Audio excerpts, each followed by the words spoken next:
Je me réjouis parce que j'avoue que c'est un parcours qui témoigne éloquemment de ce que Dieu veut faire avec vous. Et je bénis Dieu parce que dans votre témoignage, vous avez rapporté un certain nombre de faits sur lesquels je voulais rebondir.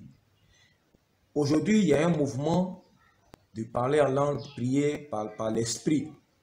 Et certaines personnes pensent que ce mouvement-là vient du Nigeria. Comment pouvez-vous expliquer qu'avant que vous ne sortiez de la Côte d'Ivoire, déjà vous aviez cette révélation-là de prier en esprit pendant des heures? Comment vous pouvez expliquer ça? Parce que certains aujourd'hui prétendent que c'est un mouvement qui est venu du Nigeria, le fait de prier en langue, de prier en esprit. Merci, merci, cher frère. Bon, ce que je peux dire, il n'y a pas un Saint-Esprit du Nigeria et un Saint-Esprit de la Côte d'Ivoire. Le Saint-Esprit, c'est le Saint-Esprit. C'est l'esprit de vérité, c'est l'esprit de grâce. Oui. Et de la même manière qu'il est écrit, le Christ a dit que quand le Saint-Esprit viendra, il vous enseignera toutes choses. Il prendra de ce qui est à moi et vous l'annoncera. Je ne sais pas si on se comprend. Voilà. Donc, le Saint-Esprit, quand il vient, s'il t'enseigne, sa première verset, il t'enseigne. Il va t'enseigner sur tout ce qu'il vient déposer en toi. Il va t'enseigner sur comment utiliser ça. Quand utiliser ça, pourquoi utiliser ça, il va t'enseigner. Si tu as des dons, tu as des charismes, tu as des talents, et que le Saint-Esprit ne t'enseigne pas ou ne te laisse pas enseigner par le Saint-Esprit, tu ne sauras jamais comment les utiliser, quand les utiliser, pourquoi et comment. Moi, déjà à cette époque-là, le Saint-Esprit nous avait fait la grâce. Je ne peux pas dire moi parce qu'on était un groupe, même si on n'était pas constamment ensemble, mais nous étions un groupe de frères qui appartenaient à la même génération et qui avaient bénéficié de cette même mouvance de l'esprit. Une même mouvance de l'esprit qui était vraiment différente de celle qui existait en ce temps. Et là, le Seigneur nous avait enseigné le parler en langue. J'avais un frère en Christ qu'on appelle le frère Kevin. Le frère Kevin, Seri Bakar Robert, de son nom à l'état civil, à qui le Seigneur avait enseigné profondément les mystères du parler en langue. Et il avait partagé ça avec nous. Il prenait des heures en train de prier en langue. Quand je ne parle pas de quelqu'un qui soit âgé, je parle de quelqu'un de 17 ans. Moi, déjà en 97, 97 ans, 97, j'avais 17 ans. Donc, on était encore jeunes. Voilà. Donc, le Saint-Esprit prenait le temps de lui enseigner et il partageait ça avec nous. Quand chacun avait une expérience avec le Saint-Esprit, quand on se retrouvait, et on partageait. Et déjà à cette époque-là, le Seigneur avait enseigné les mystères du Saint-Esprit. Les mystères du parler en langue, je l'ai dit. Et comment est-ce que le parler en langue pouvait permettre à édifier la foi. Et cet enseignement de Paul qui dit celui qui parle en langue s'édifie lui-même. On avait déjà commencé à expérimenter cet enseignement-là. Donc ce n'est pas un enseignement qui vient du Nigeria. Je suis désolé. Je suis désolé. À cette époque-là, le Nigeria n'avait pas un grand impact. Les gens ne faisaient pas des pèlerinages pour aller croiser des hommes de Dieu, des sommités spirituelles au Nigeria. Non. À cette époque-là, ce n'était pas le cas. Mais déjà, le Seigneur a commencé à enseigner le parler en langue. Enseigner comment l'utiliser. Voilà, voici ce que je peux dire. Ok, merci bien-aimé. Et au regard de tout ce que vous venez de donner comme témoignage, qui prouve éloquemment que très jeune déjà le Seigneur a commencé à travailler avec vous, est-ce que vous sentez sur votre vie un appel du Seigneur? Si oui, qu'est-ce que depuis que vous êtes chrétien, vous avez senti comme un appel vraiment intime avec le Seigneur par rapport à son Église et puis par rapport à l'ensemble peut-être du corps de Christ ou à l'ensemble du monde? Qu'est-ce que le Seigneur vous a mis particulièrement à cœur pour son œuvre? Ok, merci. Déjà, il faut noter que dans cette période de 96, j'avais quitté l'église baptiste, fin 95-96, et dans laquelle j'étais engagé en tant qu'ouvrier du Seigneur, dans des cellules de prière, dans des mouvements avec certains secteurs de Dieu, dont l'évangile que j'ai cité. J'ai vécu une expérience avec le Seigneur. Parce qu'il y a eu un moment où je suis tombé malade. Quand je suis malade, je n'étais pas un malade couché, j'étais malade debout. J'avais asthénie. L'asthénie, c'est, bon, les gens appellent ça en langage vulgaire, palu blanc. Voilà. Et il a fallu que le Seigneur me guide sur un serviteur de Dieu, un prophète de Dieu, paix à son âme, le prophète Tapé, qu'il prie pour moi pour que je sois restauré. Voilà. Et quand il a dit non, que c'est le Seigneur a permis que tu sois malade parce qu'à travers toi, le Seigneur veut gagner ta mère. C'est quoi le Seigneur a fait ça en sorte. Et finalement, il a demandé à voir ma mère. Et c'est là-bas que ma mère s'est convertie. Là, je vous une parenthèse. Il faut que vous sachiez qui est ma mère. Ma mère, c'est 12 années de pratique dans l'ordre de la Rose-Croix Amok. C'est la classe des artisans qu'elle a atteint. Après ça, c'est 6 années de fétichisme pur et dur. Quand je parle de pur et dur, ce n'est pas fétichisme de Côte d'Ivoire, fétichisme où on va au Burkina, au Mali, là, pur et dur. Mais c'est après tout ça que le Seigneur a permis, à travers ma maladie, qu'elle soit touchée par l'évangile. Moi, je lui annonçais déjà le vrai évangile depuis longtemps, mais bon, voilà, comme je suis son fils, ça ne peut pas passer. Donc, le Seigneur est passé par cet homme de Dieu-là, par la maladie que j'ai eue, pour l'amener à la foi. Ouais. Mais moi, déjà, à partir de cette restauration-là, j'avais commencé à engager des moments de prière où je demandais au Seigneur, parce que l'onction, je ne dirais pas l'onction, mais le désir brûlait tellement en moi que je voulais tout abandonner déjà à cette époque-là, là on était en 97, pour m'engager, pour commencer à servir le Seigneur. Bien que ne sachant pas exactement ce que je vais faire, mais je savais que je voulais servir le Seigneur. Jusqu'à ce qu'il passe par un homme de Dieu pour me dire non, que le Seigneur dit qu'il n'utilisera pas des serviteurs non instruits. Il est venu à la maison me dit ça. Que le Seigneur dit, il va arriver des moments où il n'utilisera pas des serviteurs non instruits. Donc d'aller à l'école, de continuer à aller à l'école. Donc j'ai béni le nom du Seigneur. Mais cette ardeur, ce désir-là n'est pas parti. Et je continue à prier jusqu'à ce que, un jour, et je précise même qu'avec des amis, on avait décidé de créer une union fraternelle chrétienne antidénominationnelle, qui n'était pas marquée par une dénomination. On a essayé de mettre sur pied l'UFRAC, Union fraternelle chrétienne charismatique, on a essayé de mettre l'USEP, Union des serviteurs de Dieu et tout ça. On a avec le frère Amel, Kwame Amel, qui aujourd'hui est prophète Amel Eli, qui est une grande église au niveau de Pobwe. On a eu à travailler ensemble tout ça. Mais ce n'était pas encore ça. Donc, c'est des choses qui ne sont pas allées loin, sont mortes dans l'embryon parce que ce n'était pas encore ce que le Seigneur avait voulu. Mais je vais vous expliquer, je vais vous raconter quelques songes. Le premier d'abord. En 97, au petit matin, je crois je dormais ou je somnolais et je me suis retrouvé dans un songe. Dans ce songe-là, je me suis retrouvé dans une grande place qui était vide et je ne sais pas, j'ai entendu un grand bruit. Et quand j'ai entendu ce bruit-là, c'était comme si une détonation, une bombe avait explosé ou je ne sais pas, quelque chose comme ça. Et il y avait de la terre qui commençait à trembler. Je dis, mais qu'est-ce qui se passe? Et je regarde tout le monde, je vois des nuages de poussière qui s'élèvent.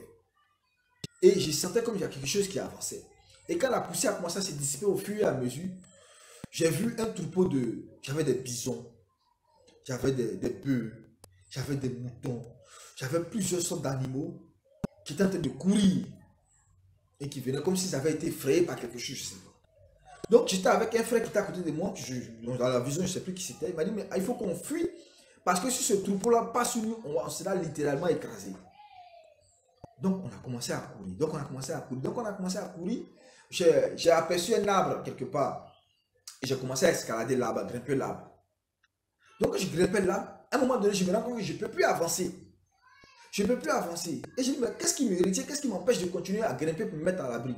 Et je regarde derrière moi, en bas, une file d'hommes. J'avais du monde. Ils étaient agrippés. Il y a un qui avait attrapé mon pied jusqu'en file indienne, jusqu'au bas, au pied de l'arbre. Et ça se tenait à perte de vue. Du monde. Et ça criait, aide-nous, aide-nous, aide-nous. Il y avait vraiment du monde. Et je n'arrivais plus à monter. Donc j'ai commencé quand j'étais fatigué, à prendre mes doigts et à ancrer ça dans l'écorce de l'arbre. J'ai commencé à saigner des doigts. Et je ne pouvais plus tenir. J'allais moi-même abandonner pour tomber au bas de l'arbre, c'est-à-dire dans cette foule-là. Voilà. Et puis quand il y a deux mains qui sont sorties du ciel, je vous assure, cher ami, des mains vraiment d'une douceur pas possible. Des mains d'une pureté pas possible. Et ces deux mains-là sont sorties du ciel et ont attrapé mes poignets. Puis ces mains-là sont montées avec moi. Et quand ces mains sont montées avec moi, toute cette file qui était en bas aussi, montait aussi avec moi. Et on allait vers le ciel. Et il y a une voix qui a sonné comme l'éclat du tonnerre. Ce n'est pas encore le moment. Redescends sur terre, garde ma parole et enseigne-la à mon peuple. Et je suis sorti de la vision. Plus tard, j'ai interrogé le Seigneur qui m'a donné des explications, mais je pense qu'une autre fois, on aura l'occasion d'aller en profondeur. Donc, je vais juste ajouter quelque chose. Pour dire qu'à partir de cette époque-là, déjà, j'avais un aperçu clair que j'avais un appel sur ma vie. Garde ma parole, enseigne, mais laquelle des paroles? Qu'est-ce qu'il faut enseigner? Qu'est-ce qu'il faut garder? Qu'est-ce qu'il faut enseigner? D'abord, il faudrait que je reçoive cette parole-là d'abord. Et que je puisse l'enseigner. Donc, il fallait, c'est de 97. Et en même temps, le Seigneur avait dit que ce n'est pas encore, le Seigneur avait dit que il n'utilisait pas les serviteurs non instruits, donc je devais encore aller à l'école. Donc, j'ai repris le chemin de l'école. Jusqu'à, par la suite, on a fait les cellules, l'association des cellules du sud-ouest, du sud d'Abidjan, sur tout ça, jusqu'à 92, il y a eu le bac. Et puis, je suis allé étudier au Ghana. Voilà. Ce que je peux dire. Et merci, bien-aimé frère. Je suis vraiment édifié ce matin par tous ces témoignages. Et je vais faire la jonction entre le témoignage que vous avez fait de votre vie, votre conversion, votre appel. Je vais faire la jonction avec la création de la chaîne Croix Triomphante TV. Et vous dire, quelle vision portez-vous au travers de cette chaîne? Parce que je me dis que les mots que vous avez choisis ont un sens. Est-ce que vous pouvez exposer à nos téléspectateurs l'idée qui se cache derrière cette appellation et quelle est la vision qui porte votre chaîne de télévision? Parce qu'il y a beaucoup de chaînes sur YouTube, on se rend compte que c'est du même au pareil. Est-ce que ce n'est pas une autre chaîne de plus que vous voulez créer sur YouTube? Dites-nous-en un peu. Ok. Déjà, l'idée de création de cette chaîne YouTube, bon, aujourd'hui c'est libre. Chacun peut créer sa chaîne YouTube. C'est-à-dire que vous, matin, si vous vous réveillez, vous êtes content, vous n'êtes pas content, vous allez sur YouTube, dans Vidéo Studio, vous créez votre chaîne et tout ça, vous commencez à balancer vos vidéos, tout ça. Ce qui fait qu'aujourd'hui, les gens, il y a beaucoup de choses qui racontent tout n'importe quoi sur la toile. Donc, tout ça, aujourd'hui, toutes les églises se sont délocalisées sur Facebook et par la suite aussi sur YouTube. Voilà, ça veut dire que c'est quelque chose qui est libre, c'est ouvert. Voilà. Donc, si moi aussi je crée une chaîne YouTube, voilà, pour parler de Christ, ce n'est rien mauvais. Voilà. Ok. Donc, l'idée première, la chaîne, c'est de parler de Christ. De mettre Christ en avant. L'apôtre pouvait dire comme ça aux Corinthiens. Il dit, quand j'étais au milieu de vous, je n'ai cherché à savoir autre chose. Rien d'autre. Rien d'autre que Christ. Et Christ crucifié. Ouais. Et rien d'autre que Christ crucifié. Paul pouvait dire, il pouvait dire que la prédication de la croix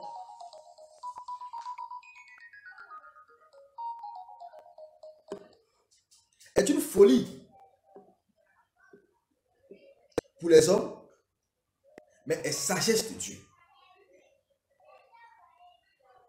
Aujourd'hui, il faut qu'on sache que c'est la prédication de la croix qui peut apporter un salut réel, une conversion réelle, qui peut apporter un christianisme réel et qui peut restaurer l'église. Parce que quand les apôtres ont commencé, après la Pentecôte, la seule chose qu'ils ont prêché Christ crucifié, Christ ressuscité. Ils ont prêché la prédication de la croix. Donc aujourd'hui, je veux avoir une chaîne, j'ai décidé de mettre une chaîne sur pied, dont l'objectif est de prêcher la croix. Et tout ce qui va avec, tout ce qui en découle. De ramener mes frères, de ramener mes soeurs, de ramener les uns aux autres à l'évangile de la croix. De sortir de toutes les autres formes d'évangile. Il n'y a pas d'autres évangiles. Il y a un seul évangile qui est l'évangile de la croix. Et c'est pourquoi la chaîne s'appelle Croix Triomphante. Parce que c'est la croix qui nous a accordé le triomphe. C'est à la croix que Jésus-Christ a livré publiquement en spectacle les autorités, les dominations, les principautés, les esprits méchants. Il les a livrés publiquement en spectacle à la croix. Il a triomphé d'elle par la croix. D'où Croix Triomphante.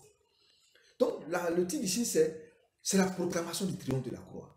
Et d'amener les gens à revenir à l'évangile de la croix, qui est le seul, unique et vrai évangile, le seul, unique et digne d'être prêché et d'être proclamé. Voilà ce que je peux dire dans cette vision. Et je vais ajouter quelque chose. La vision est venue comment? La vision est venue de, comme je le disais tantôt, d'un désir de partager. De partager ça. Et puis c'est aussi une plateforme qui est ouverte à tous les chrétiens qui estiment qu'ils ont cherché un canal pour s'exprimer, pour partager ce que Dieu leur met à cœur, l'expérience avec Christ aussi. Donc c'est un peu cela.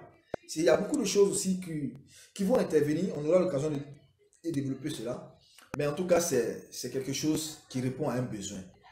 Le besoin de taper sur le point de la table pour dire, écoutez, c'est bon, trop, c'est trop à écouter. Arrêtez de conduire le peuple, les enfants de Dieu à l'enfer. Arrêtez de fabriquer des vieilles folles. Revenons à la parole originelle. Revenons à l'évangile originel, l'évangile de la croix. Voilà ce que je peux dire concernant. Tu vas vous demander du matériel, des caméras, souvent des sorties, de rencontrer des gens. Quelles sont vos sources de financement? Est-ce que vous avez des gens qui vous financent de l'étranger? Est-ce que vous avez quelqu'un en Côte d'Ivoire qui vous finance? Quelles sont réellement les sources dont vous disposez pour pouvoir mener loin cette entreprise? Parce que c'est une bataille c'est une âpre bataille face à tout ce que nous connaissons dans le milieu chrétien. Oh, ce que je peux dire concernant le financement, ce n'est pas une inquiétude. Voilà. Nous n'avons pas de financier et nous ne désirons même pas en avoir. Ça, il faudrait que vous sachiez. Parce que le Seigneur a dit, personne ne fait le service militaire à ses propres frais. Donc si cette œuvre-là est de Dieu, et que c'est le Seigneur qui m'a mandaté, qui m'a inspiré, qui nous a inspiré, parce que c'est une équipe, c'est pas moi seul. Voilà, je suis le premier responsable de la chaîne, mais c'est une équipe. C'est parce que le Seigneur a estimé que le besoin est là. Et il a dit l'ouvrier mérite son salaire. Il a aussi dit que personne, comme je disais tantôt, ne fait le service militaire à ses propres frais. Donc lui-même va pouvoir cette œuvre-là. S'il ne pouvoir pas cette œuvre, mais ça c'est lui qui prend soin, c'est pas moi. Moi je n'ai pas, nous n'avons pas à aller courir, non. Si il me permet d'avoir 10 francs, c'est 10 francs, je le mets dans cette chaîne-là, je le mets dans cette œuvre, parce que l'objectif c'est de servir cela pour proclamer l'évangile. Voilà. Donc le Seigneur est la source de financement première. Il fera ce qu'il a à faire, il touchera qui voudra toucher. Et je pense que c'est son œuvre, moi je l'estime, parce que je sens, et nous sentons tous un mandat pour le faire. Et puis bon, voilà. Voilà. Ok, merci, bien aimé. Alors, les deux dernières questions, je vais les combiner pour faire une seule question. Quel type de collaboration souhaitez-vous avoir avec les églises chrétiennes?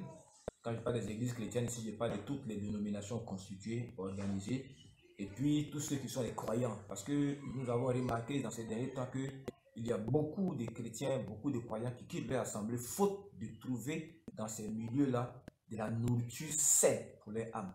Quel est le type de collaboration que vous souhaitez avoir avec ces deux catégories de personnes, même de structures, même d'organisations? Oh, ce que je peux dire à ce niveau, c'est que déjà, cette scène, c'est une plateforme. Voilà. C'est une plateforme, elle est ouverte, franchement. Si vous avez soif de quelque chose et que vous retrouvez, ne serait-ce que un pan de verre d'eau qui peut étancher cette soif-là, vous êtes bienvenue. Vous pouvez poster vos commentaires, vous pouvez interagir sur cette plateforme-là. Voilà. Parce qu'en plus de la chaîne, on aura des rencontres physiques à des moments précis. Voilà. Donc maintenant, avec les dénominations, si c'est ça écorché à certains endroits par nos dires, nos propos, mais écoutez, le débat il est ouvert. Vous savez, la contradiction et le débat contradictoire étaient de tout temps présents dans l'Église. Et Christ était le plus grand débatteur, le plus grand, comment on appelle ça, contradicteur. Et il a fait tout le temps, toutes ces années de ministère, il a passé son temps à débattre et à mener la contradiction avec les pharisiens, les sadduciens, les hellénistes et toutes choses. Donc quelqu'un qui dit non, moi si je ne sais pas de discussion, un débat, je pense que là il est passé à côté de la plaque. Parce que Christ est le plus grand débatteur, si je peux l'exprimer, le plus grand contradicteur. Voilà. Donc c'est une plateforme de contradiction. Écoutez, si on a dit quelque chose, que vous estimez que la parole de Dieu vous enseigne et qu'on est dans l'erreur, moi je prie Dieu, je vous en prie, je vous en supplie à genoux. Venez intervenir pour me corriger, pour me ramener. Parce que je n'ai pas la science infuse, je n'ai pas la sagesse suprême. C'est le peu que nous avons, que nous allons partager avec vous à travers nos orateurs, à travers nos intervenants. Et donc vous êtes libre en tant que dénomination, que organisation, si vous vous sentez écorché, si vous voyez que vos dogmes, vos doctrines ont été écorchées, mais la plateforme est là pour répondre. Voilà. Et moi je suis ouvert à tout débat, à toute contradiction. Voilà. Maintenant pour les frères et sœurs qui sont en quête, qui sont soif, comme je le disais tantôt, mais s'ils trouvent sur cette plateforme-là des messages qui constituent un verre d'eau pour eux, pour étancher leur soif, ben, qui sont les bienvenus. Donc voilà ce que je peux dire déjà à ce niveau-là. Je voulais préciser ma pensée par rapport à ces frères. Certains frères, par exemple, en écoutant les enseignements qui seront sur la plateforme, peuvent décider comme ça de quitter les assemblées et ils vont se demander, mais nous sommes partis des assemblées parce que nous avons reçu la révélation que Dieu vous a donnée. Qu'est-ce que nous faisons? Est-ce que vous avez une église, vous avez un projet de faire une église, une assemblée où on peut se rendre pour pouvoir prier? Voilà ce que je voulais vraiment préciser. Ah, okay, ce que je peux dire à ce niveau-là, dans un premier temps, je n'exhorte personne à quitter son assemblée. Voilà. Donc je ne suis pas venu, nous ne sommes pas venus, du moins, hein, c'est une équipe, comme je dis tantôt encore, c'est une équipe, il faut que je le précise chaque fois. Nous ne sommes pas venus pour demander à nos frères et sœurs dans la foi de quitter les églises. On ne veut pas se mettre dans la même dynamique que les brahmanistes, que les prêtez-moi des mots, que les gédéonistes c'est tout ce qu'on croise. Non, non, non. Voilà.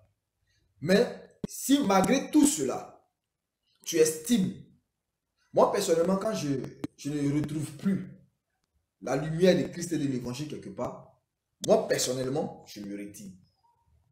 Mais Paul a dit, nous ne sommes pas de ceux qui se retirent pour se perdre. Donc, je ne me retire pas pour me perdre, mais je me retire pour chercher encore la face de Dieu. Voilà. Donc, vous avez l'occasion, si vous avez vraiment décidé de partir, c'est parce que vous éprouvez le besoin de chercher quelque chose d'autre. D'approfondir. Vous pouvez prier avec vos frères, vos soeurs, qui ont la même conviction que vous. Vous priez à la maison pour vous organiser en cellule. Parce que sachez, je vais dire entre parenthèses, qu'il viendra un moment, et ce n'est même pas loin, vous n'aurez même plus l'occasion de vous asseoir dans une église pour prier. Il y a le coronavirus même qui est là. Et déjà, avec les mesures de restriction, 15 jours seulement, il y a beaucoup de chrétiens qui commencent à crier au scandale, c'est lamenté. Parce qu'ils ne peuvent pas vivre leur foi chrétienne 15 jours en dehors de l'église. Mais je suis désolé pour vous. Moi, je suis désolé pour vous. Mais la foi des disciples des apôtres qui ont commencé l'église, c'est une foi qui se vivait dans la maison. Paul écrivait à l'église qui est dans la maison de X ou de Y ou de temps. Ça ne se vivait pas dans les temples. Ils n'ont pas construit des temples. C'est dans la maison qu'ils se rassemblaient pour prier. Les lettres, quand vous aurez lu cette lettre-là, chez tel, lisez-la aussi chez tel ou tel dans l'église qui est là, oui. Donc, comprenez d'abord que la première des choses, c'est les églises de maison qui sont l'église. Qui sont les lieux de prière. C'est là-bas où la foi naît, grandit, se développe, s'affine. Avant qu'on ait des grands rassemblements, non. C'est d'abord dans l'église de maison. Donc, la première des choses, c'est de commencer à susciter des églises de maison. Comment apprenez déjà dès maintenant à prier chez vous, à prier avec votre femme, vos enfants, vos voisins, s'ils partagent la même foi avec vous. Commencez dès maintenant. Ça, c'est d'abord un. En deuxième des choses, nous, en ce qui nous concerne, nous aurons des occasions de restauration. Ce ne sont pas des églises, c'est pour moi, ce sont des temps de restauration, ce sont des temps de partage, des temps d'échange, des temps de débat, où vous pouvez venir bénéficier de la pierre édifiante que ton frère est devenu. Parce que vous dites que c'est plusieurs pierres qui édifient cette maison spirituelle qu'est Christ, qu'est l'église, qu'est le corps de Christ. Voilà, donc vous pouvez venir croiser plusieurs pierres identiques et puis vous édifier réciproquement. On aura des temps, mais ce ne sont pas des églises. Vous ne verrez pas, vous ne verrez jamais que nous avons des structures où on vient les dimanches là, on se rassemble, on prie, on fait dîme, on franquette, tout ça. Moi personnellement, en ce qui me concerne, ça ne traverse même pas mon esprit et ça n'a rien à voir avec la vision que le Seigneur a demandé. Ce sont des occasions d'édification, de partage, de temps de foi, de temps de partage, de foi, d'exercice de foi, de proclamation, de partage, où chacun peut se faire édifier. C'est ça qu'on aura l'occasion d'assister. Vous voyez? Maintenant, après ça, si d'autres personnes veulent aller plus loin, selon que le Saint-Esprit les pousse, bon, écoutez, c'est une question d'être conduit par le Saint-Esprit, c'est tout ce que je peux dire. Merci, bien-aimé frère Abaté Léonce. Je rappelle que nous étions en interview cette question avec le directeur général de Croix Triomphante TV, le frère Léonce Armel Abaté, celui qui a eu l'ingénieuse idée de mettre à la disposition du corps de Christ. Quand je parle du corps de Christ, je parle du reste. Hein? Ceux qui sont les restes, ceux qui ont compris la teneur véritable de l'évangile et qui ont décidé de s'affranchir, de s'émanciper du système de contrôle qui a été mis en place dans plusieurs organisations chrétiennes. C'est pour eux que cette chaîne a été conçue. Je voudrais bénir Dieu pour sa vie et puis souhaiter que cette vision grandisse.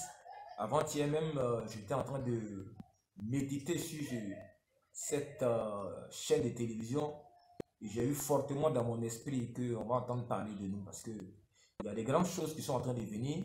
Nous allons créer le débat. Pas un débat d'injure, pas un débat comme certaines personnes sur la place qui injurient les pasteurs, mais un débat pour ouvrir les yeux à ceux qui veulent vraiment voir, ceux qui veulent comprendre, ceux qui veulent entendre. Et je rends grâce à Dieu pour cette chaîne. Bien-aimés frères, merci pour votre écoute.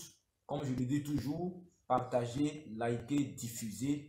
C'est de cette façon-là que vous ferez l'œuvre de Dieu. L'œuvre de Dieu, ce n'est pas quand on porte un habit de prêtre, un habit de pasteur, avec un col blanc, un costume pour se tenir devant un pupitre. L'œuvre de Dieu, c'est tout ce qu'on peut pour contribuer au règne de Christ dans les cœurs. C'est ça qui est l'œuvre de Dieu. Donc diffusez largement, diffusez partout, invitez vos amis, vos parents, vos connaissances à venir sur la chaîne et vous allez découvrir des choses extraordinaires. Le but, c'est de rétablir les fondements. Parce que les fondements ont été ruinés, détruits. Nous voulons rétablir les fondements, remettre l'évangile dans les mains des chrétiens, afin que les chrétiens soient les porteurs de Christ. Comme dans les temps anciens, les Lévites portaient l'arche de l'Éternel. Nous voulons que les chrétiens portent Christ et le manifestent partout où ils sont. Merci à vous tous et bienvenue sur la chaîne.